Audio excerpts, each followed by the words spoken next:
Good evening and welcome to IHW Council's special web series on women's health, START, supporting treatment in assisted reproductive therapy. I'm Anisha Nair Thapan, your host for the show, and you're watching our exclusive show on women's health supported by Bharat Serums and Vaccines under its public awareness initiative. We are currently seeing the COVID-19 second wave in India a year after its first outbreak. This is just a reminder that we cannot put our guards down. We have to ensure masking, washing hands, and social distancing. This is also a reminder to put our health before anything else. The arrival of the vaccine, the start of the inoculation process, and lessons from last year have brought hope to millions who want to stay safe and bring about a semblance of their pre corona days. There are many others who find themselves in despair as some of their dreams have suffered a setback because of the many restrictions of the lockdown and the fear about COVID 19. I'm talking about couples who dream about starting their family but are unable to do so because of infertility. Infertility over the years has emerged as one of the most common health issues that many couples have been facing.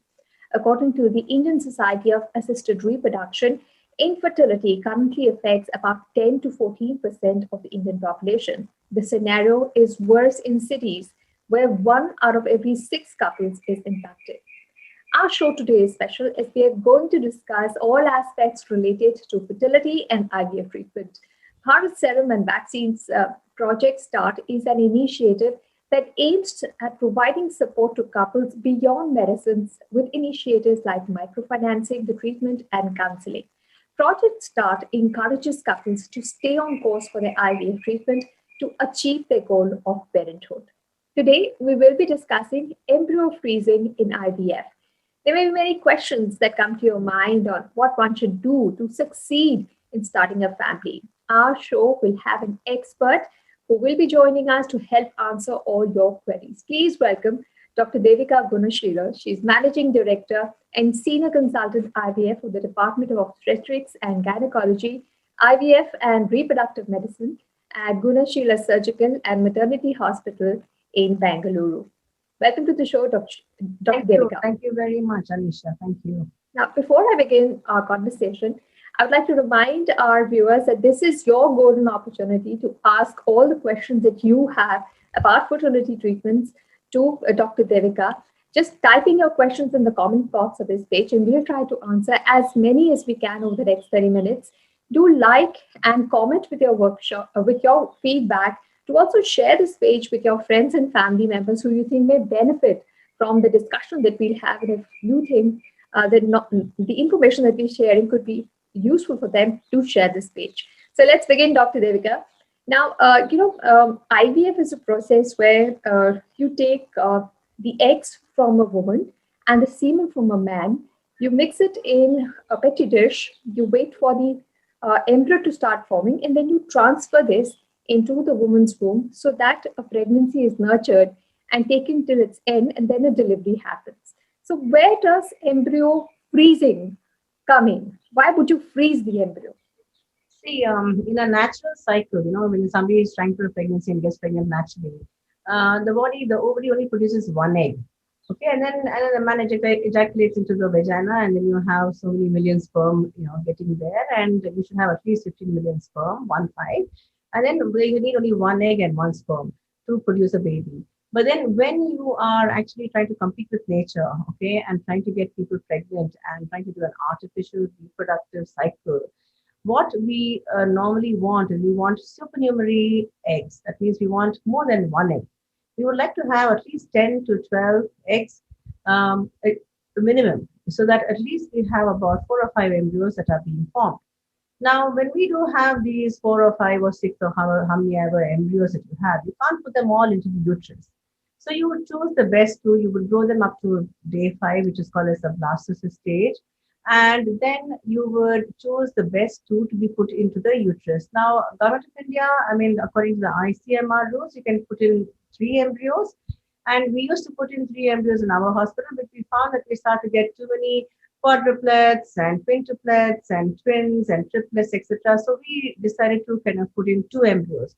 So suppose I have 6 embryos and I put in the best 2, and the remaining 4 are also good. Then I would like to kind of keep them because finally the pregnancy rate would be about, shall we say, anywhere averaging between, in my hospital, it's about between 55 and 65%. But then not everybody gets pregnant. You can't give them 100% guarantee. The guarantee is what everybody is asking for, and we can't do that. So we put in the best to hoping that we've done our best and hoping that she will get pregnant. But in case she doesn't, we want to keep those remaining embryos frozen so that she can come back in another cycle and have a very simple treatment and get these embryos put into the uterus. So All that's right, where the concept of freezing embryos comes in. doctor. Okay, Dr. Devika, you said we want 6 to 7 eggs. Now, in a natural cycle, does a woman make 6 to 7 eggs? No, she Uh, does. No, no. She only produces one egg. Okay, so you have somehow got one woman to make 6, 7 eggs, which you retrieve during one cycle alone, right? Yes. Right. So now this sounds like a really good idea that I don't have to go over and over again for egg retrieval if my embryos are frozen. But is there any risk attached to a frozen embryo? Is you freeze it, then you thaw it, and then you put it in the next cycle or whatever cycle is most conducive and convenient. Is there any loss of the embryo quality at all? No, not really. I mean, over the years, see, the first, I think, frozen embryo transfer was happened sometime in, shall we say, late 80s. And from then, the embryo, at that point of time, embryos were being frozen by a protocol known as slow freezing, where it took about almost 1.5 to 2.5 hours to freeze one embryo, almost 2.5 hours. From then on, the freezing protocols, the extended culture conditions, and different media have come in, and different what we call as cryoprotectants have been devised, and now we have what is called as rapid freezing. So we no longer use that 2.5 hour method to freeze the embryos. We use what is called as vitrification, and with that the embryos are frozen extremely rapidly. And what happens is that when these embryos are, Rashid, 1 minute, please. When these embryos are frozen and vitrified, they have excellent survival rates when you take them out. So embryo freezing doesn't has not known to be decreasing the quality of embryos. Number one, nor does it decrease the pregnancy rates. In fact, it actually sometimes makes it better in a particular set of women. And the third thing is they have not been found. There's not any evidence to say that that the babies from these frozen embryos are any different from babies that have been conceived naturally. Right, Dr. Devika, you also said that at some times, in some circumstances, freezing embryos, in fact, would help boost the success of a cycle. How does that work? I didn't get your question. So the question is, I think you said that transferring frozen embryo sometimes improves the success rate of an IVF cycle. What are the circumstances under which the success rate is actually improved by frozen embryos? Yeah, I'll tell you why it's improved. See, the thing is that when you do an IVF cycle, what happens is that you give the patients a lot of medication to produce extra eggs, which you want. And that is the main factor which will determine the success of your cycle, because the more number of eggs you have, the more it translates into a lot more embryos. So some you put in and some you freeze. So when you do this, you give them a large amount of medication, which are basically hormones, and the hormones don't work only on the ovaries. There are the associated, the uterus sitting there, and the tubes, and also the breast glands. So the hormones, which are basically FSH, LH, and all these ones, which actually increase the estrogens in the body, act on the uterus as well.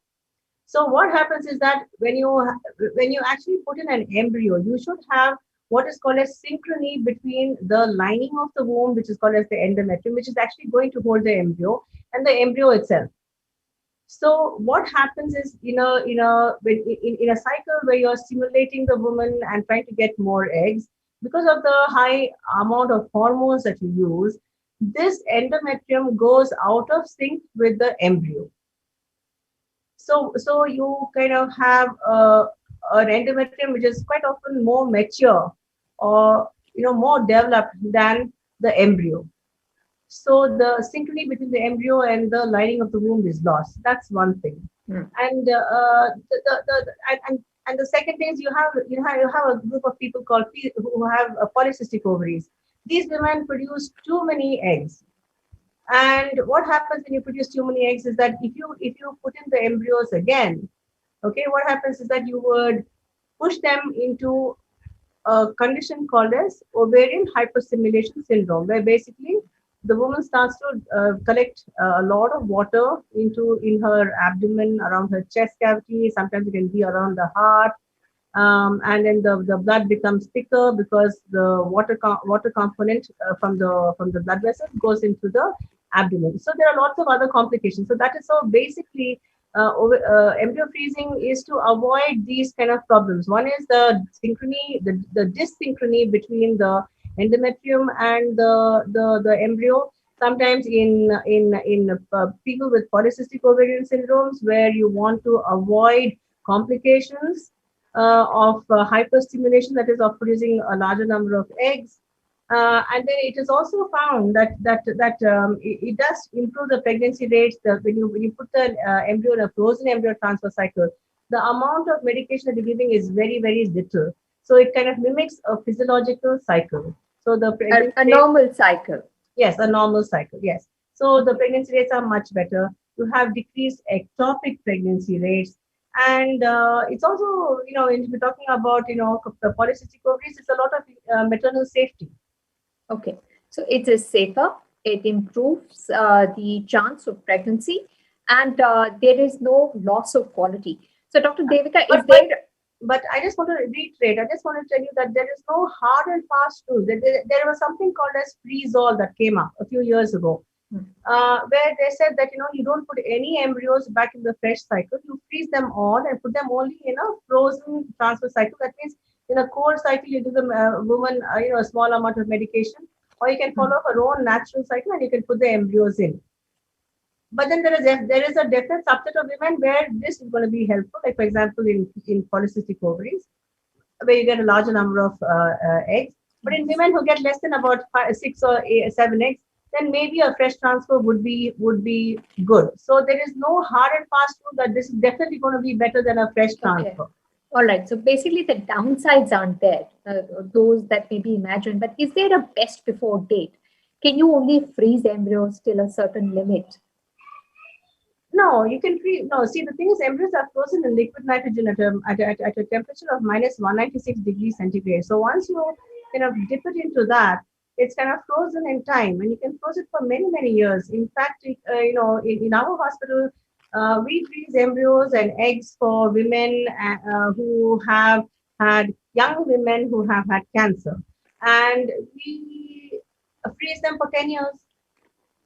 Okay, as long as 10 years. Yeah, I'm sure you can speed them for longer if you kind of keep them correctly stored. Right. So how important is the lab and the freezing facility? As a patient, if I have to choose, and if which is the best place to go to, anyway, where there is a certification where I can check, do you have the certification so that I can be assured that the lab will freeze embryos properly? I don't think right now to the ICMR or the Indian government, there is no such certification that we have that a particular lab is certified to freeze embryos. So we are all registered with the ICMR as certified labs to conduct IVF, and in the gamut of the whole IVF scenario will come your embryo and your egg freezing.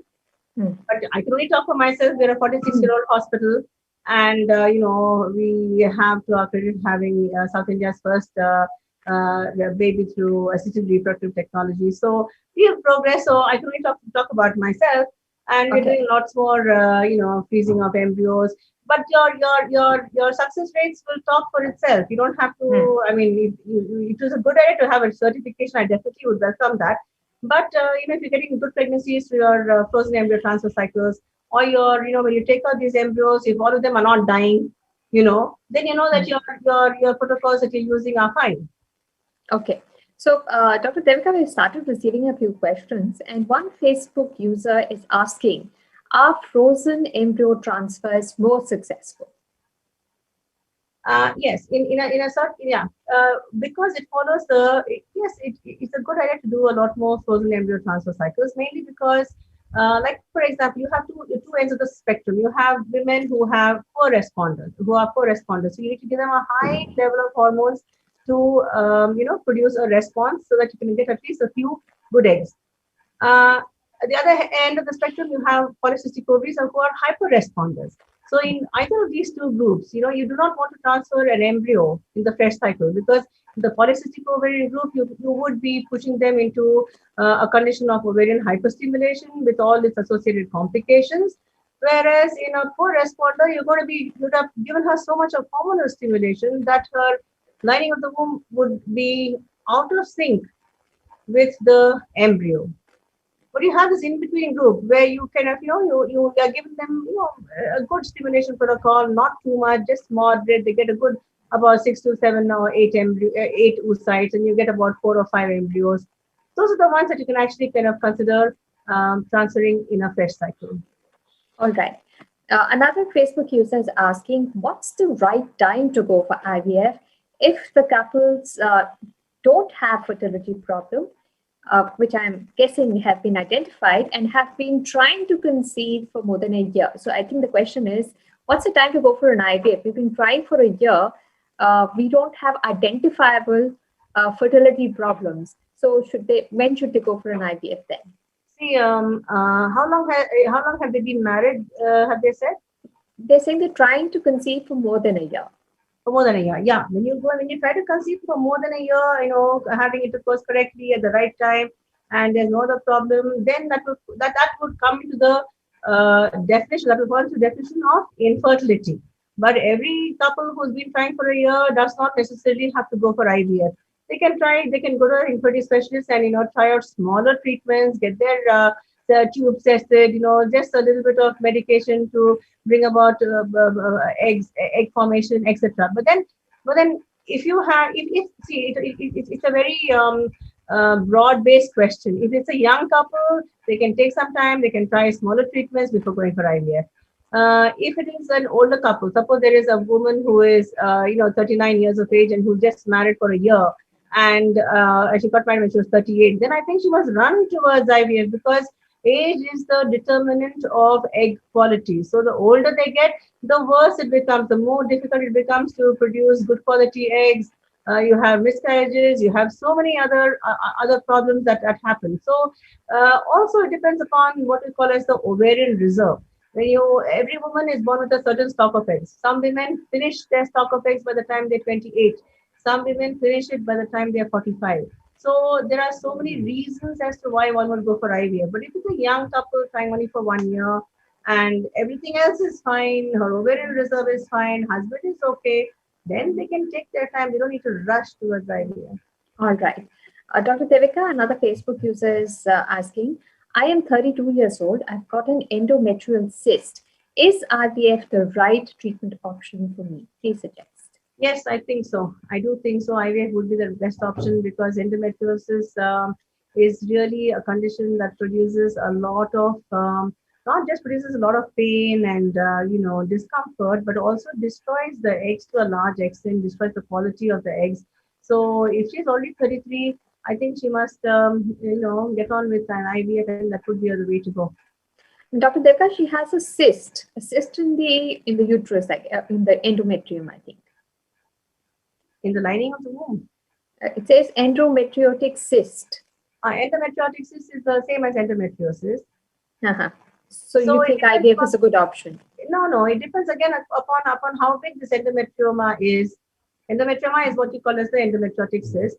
Yes. So how big is it? Is it very big? If it's just about 2 or 3 centimeters, you don't have to go for IVF.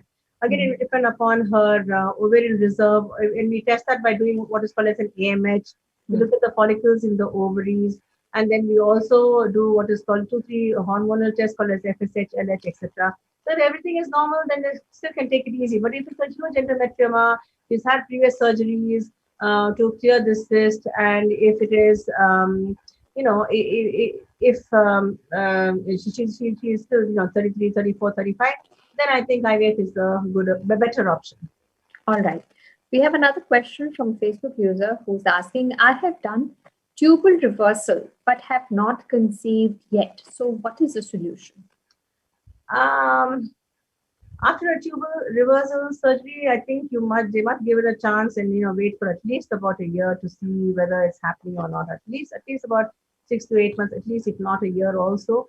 And then what they can do is they can get what is called as an HSG. HSG is a hysterosalpinography where you actually test the tubes by instilling a radio opaque dye from down below. So to the vagina, we push a dye into the uterus, and then we take an X-ray to see whether the tubes are intact or not, or whether they are blocked. Because tubal surgery is a very, very delicate surgery, and sometimes it doesn't have 100% success rate. So you can still end up with the tube being blocked.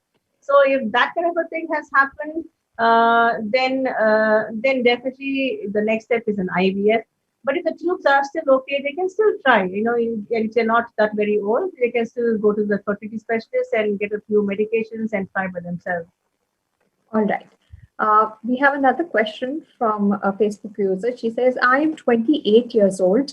My AMH is 0.8. I had a failed cycle with one 2AA grade blastocyst.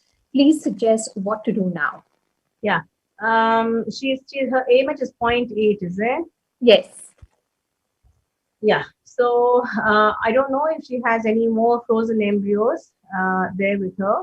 If she does, then I think it would be a good idea to thaw these embryos and subject them to what is called as pre-implantation genetic screening, or PGTA, which is a newer term. Before, and then find out whether these embryos are genetically normal, and then put them in. The second way to go about it is, if she does not have any more embryos left, then what we would want to do is ask her to go in for another cycle, where she can actually, because her AMH is low, she can actually go in for 1 or 2 cycles and pull those embryos. So if her AMH is 0.8, she may not get very many eggs. Maybe getting about 4 or 5 eggs or 6 eggs, out of which maybe 2 or 3 embryos are being formed. So you go for the first cycle, retrieve the eggs, make the embryos, maybe 2 embryos in the first cycle, and then 3 embryos in the next cycle.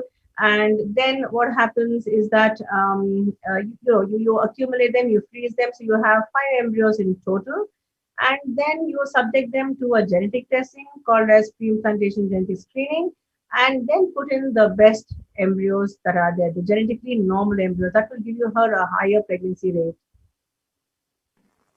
Right. Dr. Devika, should she go for an ERA test also, the endometrial receptivity test, before she plans the next cycle? I'm not a big fan of ERA. I use it as a last resort for my patients, where I've tried everything under the sun and it's not working, and then I would look at an endometrial receptivity test for her. But really, I would go more towards putting in a genetically normal embryo. And they're very interesting. I want to tell this couple, whoever has asked me this question. There recently, in October 2020, there has been a study where this is a very recent study in Europe, where they had about 4,500 patients who were undergoing IVF. And it was a study done between 2012 and 2018 or so. And in these couples, what they did was they all underwent IVF, and they transferred a single embryo which had been subjected to a genetic screening, and it was normal. So they out of the 4,500 women, they put in a single genetically normal embryo, which they had determined through the technology of pre-implantation genetic screening. And the first time that they put it in, they got a pregnancy rate of about 69%. Then the remaining women who actually did not have a pregnancy went for the second transfer of, again, a single genetically normal embryo where a PGS had been done. And then they got a pregnancy rate of 58. They did 3 cycles. So the third frozen embryo cycle was done. where they got a pregnancy rate, again did the same thing, repeated the same thing, putting in a single genetically normal embryo, and they got a pregnancy rate of about 59. So what they did was, at the end of the 3 cycles, they looked at the what is called the cumulative live birth rate, and they found, I'm sorry, cumulative pregnancy rate, and they found that at the end of the 3rd cycle of FET, where they put in these single genetically normal embryos, more than 95% of women had conceived. The remaining less than 5% of women who had not conceived maybe had to go for an ERA, or look at whether the lining of the womb had what is called as chronic infection, what is called as chronic endometritis, and look at other things like that. So I personally am not a great fan of ERA. I do a lot more pre-implantation genetic screening and looking for abnormal embryos, because I feel that, and it is known that for a pregnancy to happen, the most important factor is the embryo. The embryo contributes about 70 to 75% of the pregnancy, and the lining of the womb contributes about 30 to 25% of the pregnancy. All right. Now we have another question that is coming from a user. The question is, who should consider egg freezing? We're not talking about embryos here. We're talking about eggs here. What is the right age to freeze eggs? So we wanted to discuss this also now. Embryo freezing is talked about during IVFs. Egg freezing, can this also be done? Yes, definitely. And I think this is a very relevant topic. And we were discussing the same thing earlier. It's a very, very relevant topic, because I feel that a lot more young women, see, egg freezing can be done for 2 reasons. It can be done for a medical reason. Like, for example, suppose you have a young woman who has cancer, you would want to, freeze their egg, chemotherapy and the various other therapies for cancer, like radiotherapy, etc., will destroy her eggs completely. Can destroy it. Has a good potential to destroy the eggs. So you would want to freeze the eggs for that reason, or if they have, like you said, another lady said endometriosis, and somebody else said, and if they have any other conditions like rheumatoid arthritis, etc., where they have to take immunosuppressive drugs, they all have a tendency to, or a potential to, destroy the eggs. There's another aspect to egg freezing, which is called as social egg freezing. Social egg freezing is when a woman who is, young, shall we say, 28, 29, 30, 32, not ready to settle down. Maybe they've not found their ideal partner, or they're not, they're busy climbing the corporate ladder, and they don't want to kind of settle down as yet. So people like that should consider egg freezing. Now, I want to say that egg freezing is a choice that is available to the woman, and it is like a fixed deposit. You go through a stimulation cycle where you're getting medications, and then for the eggs to develop, you retrieve the eggs and you freeze them. You keep them in a safe deposit. You keep them in the liquid nitrogen, where it can be stored for quite a long time until they are ready to settle down in life and start a family. But it is not a substitute for trying to get pregnant in the natural way. So suppose a woman is 32 or 33, not able to start a family for whatever reasons. She freezes her eggs, and then she gets married when she's 38. She still has to try naturally, still has to kind of go through, whatever little small treatments that can actually make her pregnant. And if that is not happening, then she should resort to using those eggs. So it is not a substitute for trying to get pregnant the natural way, but it is a fixed deposit in your bank in case your stock of eggs decreases, and that is happening very, very rapidly and in a shockingly rapid rate in Indian women. And it is known that Indian women reach their menopause 4 to 5 years earlier than their Western counterpart. So really, so suppose somebody in the West reaches menopause at 45, our Indian women will have reached it at 40. Okay, so I see a lot of young girls, especially nowadays, and why that is happening, I do not know, who have lost their fertility. It could be the environmental pollutants, the plastics, the water we're drinking out of plastics, food that we're eating out of plastics. I do not know. I mean, there's so much of garbage, so much of pollution, so much of adulteration in our food that we do not know what exactly is happening. And these are all called as endocrine disruptors. Disorders. Yeah. disruptor. They disrupt the endocrine cycle. So it would be a good idea for young women who are not contemplating pregnancy to store their eggs. All right. Now we're completely out of time, so I'll take this last question from you, Dr. Devika. What is the cost of egg freezing? Is there any social taboo? Should women do it secretly? No, I don't think so. I don't think women should do it. Actually, a woman is in charge of her own body, right? She can decide as to what she wants to do, and she does not need to take anybody's permission for it. And it's her eggs, and it's her ovaries, and not somebody else's. So there is no taboo. It is just being sensible, and it is trying to. There are some people who say, I never want to have a baby. Okay, then that's fine. That's your choice. But in a woman who wants to get married and settle down and has that vision, maybe sometime not maybe now, but sometime later on in the day, then definitely should resort to that, especially if the biological clock is ticking away. It doesn't Right. stand So, still. so Dr. Devika, it's much like an IVF cycle, right? You'll be monitored, you'll be stimulated, and Yes. your eggs taken out and frozen. Only the transfer doesn't happen, right? The transfer doesn't happen, and then you don't mix it with anybody's sperm because there is no sperm. Okay, but it's much like an IVF cycle. Yes. All right. Dr. Devika, thank you so much for joining us and answering all the questions that you have taken up today. It's a pleasure to have you with us. And your insight on egg freezing, on embryo freezing have been wonderful. I'm sure our viewers have a lot to take away from that conversation that we had with you. Thank you so much. I want to say, Tanisha, thank you so much. And also thank you to Bharat Serum because it is their initiative for having me here today. And it's been quite an interesting discussion, to say the least. And I think you have conducted it very nicely. Thank you so much. Thank you so much, Dr. Devika. So that is Dr. Devika answering all your questions on fertility and IVF treatment during COVID-19. If you have more questions, you can send them to us. You just have to press on the WhatsApp button that you see on our Facebook page.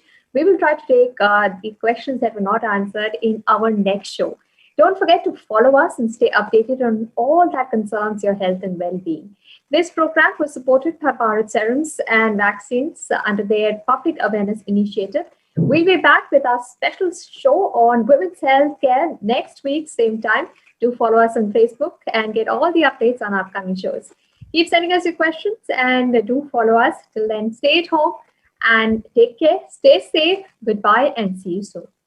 Thank you.